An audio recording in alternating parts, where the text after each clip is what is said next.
Commodity TV from the Mines and Money London 2024 and our second day, and we have now the honor to speak with a true mining legend, Rob McEwen. Rob, you're a Canadian Mining Hall of Famer, I think class of 2017, I believe. Yes. You were chairman and CEO of Goldcorp, and now you are chairman, CEO, and chief owner of McEwen Mining and McEwen Copper. Yes. So maybe let's start with McEwen Copper, because I'm a battery metals guy. I love copper and all that stuff. So start with this. I saw that you received an environmental permit. Yes, For the other day. For your planned mine in Argentina.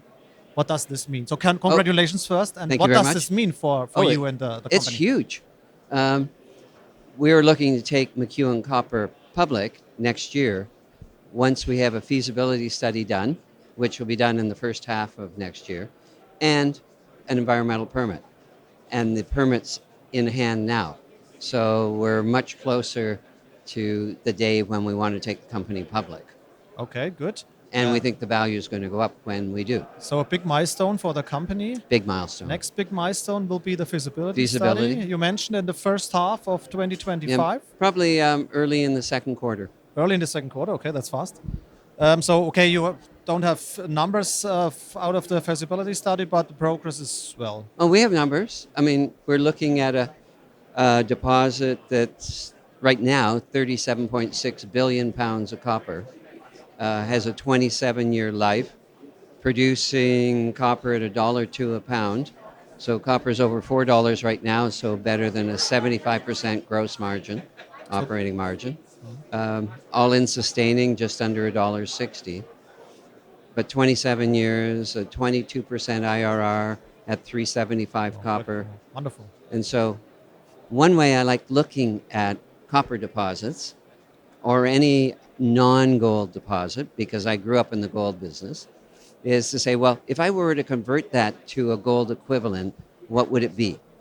And so if you took the gold price, divided it by the copper price, you come up with a product that is the number of pounds of copper equal to 1 ounce of gold. All right? Wow, okay. So I take that number and I divide it into the 37.6 billion pounds of copper, and you have a gold equivalent deposit of 58 million ounces. And at $1.02 a pound, that translates into about $660 cash cost, and all-in sustaining comes in at just over $1,000, and you're producing more than 600,000 ounces a year at that. Wonderful. And that's one heck of a big gold project. It's almost as big as all the gold produced in one of Canada's most prolific mining areas, the Timmins Gold District, in the last 100 years. Wow. So it's big. Sounds great. Is it all open pittable? Yes, at the moment. We are seeing mineralization going deeper, but right now we have more than enough to handle 1, if not 2 generations of mining. Did you bring out drill results this year? So can you give us a feeling about that? We've had drill results coming out all through the year. We had 23 drills on the property going, and we've drilled well over 100,000 meters since we had the PEA, or preliminary economic assessment of it. Okay. So a huge resource, feasibility study in the making. What you also need is money. And I saw that you made some big financings this year with Rio Tinto, or a subsidiary of Rio Tinto, and Stellantis, including purchase agreement. So Yes. that means you're prepared for the future. That's right. What amount were these financings in total? We've raised in total just over 450 million privately, US. US. And that means this amount would last to... Oh, feasibility study we and- put it all on the ground. You put it all on the ground, okay. Yes, we need to get the feasibility funded, then the engineering, and then it's a $2.5 billion capital requirement to go forward. And making the company public after the feasibility study will come out? Yes. Okay. Then another question, how does the new president Milei influence the mining sector in Argentina? He's great. He's He's great. really great. He's- He was a political outsider. No one gave him a lot of chance of getting elected. He got elected. Then his legislation, uh, most people said, no, no, no, it can't go through. And he got it through the government, through the federal, the provincial, and the municipal governments. And it's designed to bring large foreign investments into the country. And it's already doing that. We have the largest mining company in the world, BHP, buying into Lundin's mining projects, and that's valued at 4.5 billion. Then we have Rio Tinto coming in and buying lithium, and a company with most of its lithium assets in Argentina for 6.7 billion. Um, and then there's Rio's gone into another copper project as well. So yeah, Stellantis owns 18% of the copper company, our copper company. Rio 17, McEwen Mining 46%, myself 13%, So the and company is in strong hands.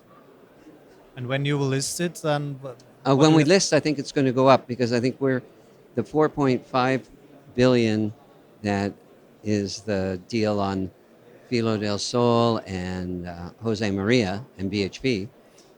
We are at a lower altitude. We're a larger resource than the combination of the two. We are closer to infrastructure, roads, power lines, uh, and you just look at it and say, well, and we're lower cost and we're going to be lower capital by a factor. We'll probably be half or a quarter of the cost of those ones to be built. So a lot of advantages, and so I would expect our share price, McEwen Copper, when it goes public, should have some room on the upside. Okay. Good. So then come to McEwen Mining, 3 mines in the Americas.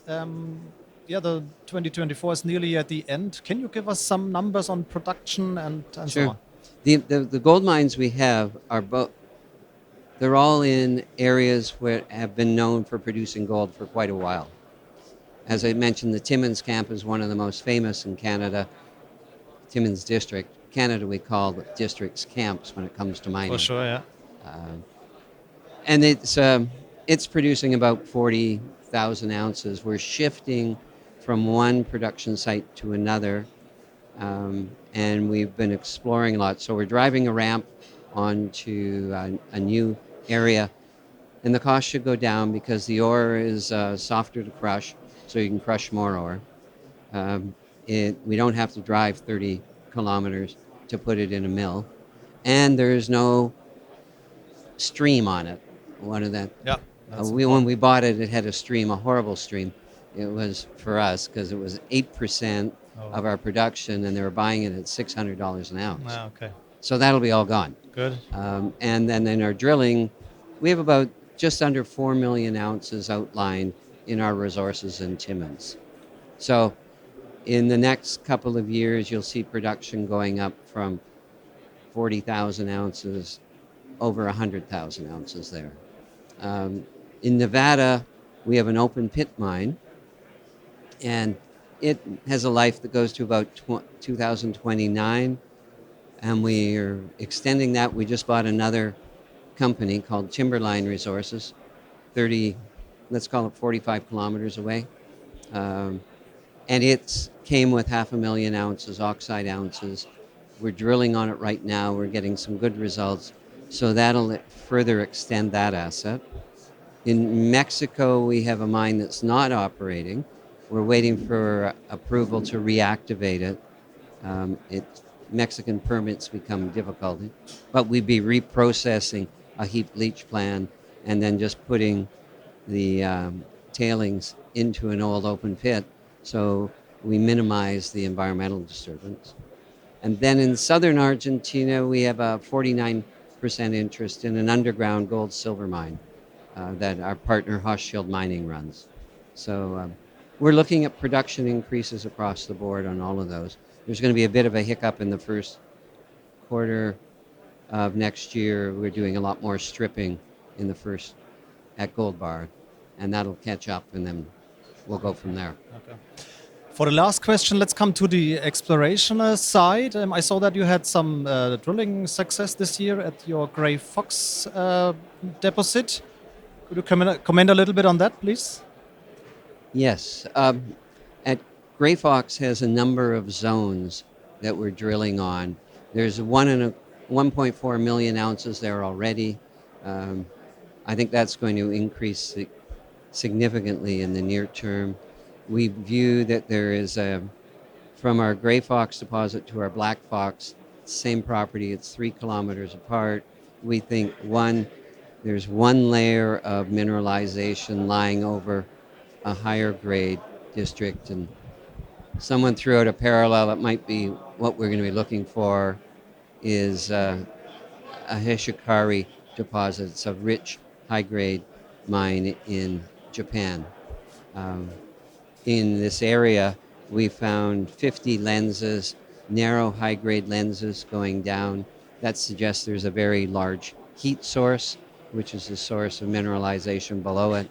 So not only are we drilling close to surface, but we're going to put some deeper holes down to test that concept, which could be quite exciting because that district is known for deep-rooted structures, long life assets that have gone on for quite a while. Sounds amazing. It is. It is. And I guess if you look at McEwen Mining, my personal investment in the company is $225 million. I own 16% between McEwen Mining and McEwen Copper, and I take $1 a year. Yeah, $1 salary for both companies. Respect. Thank you very much, Rob. That was You're welcome, for this Tim. insight in your big company and in the next big copper player, I hope, which will get public next year. Thank you very much. Absolutely. You're All the welcome. best for 2025 and Merry Christmas. Merry Christmas. Thank you very Thank much. you. Yeah.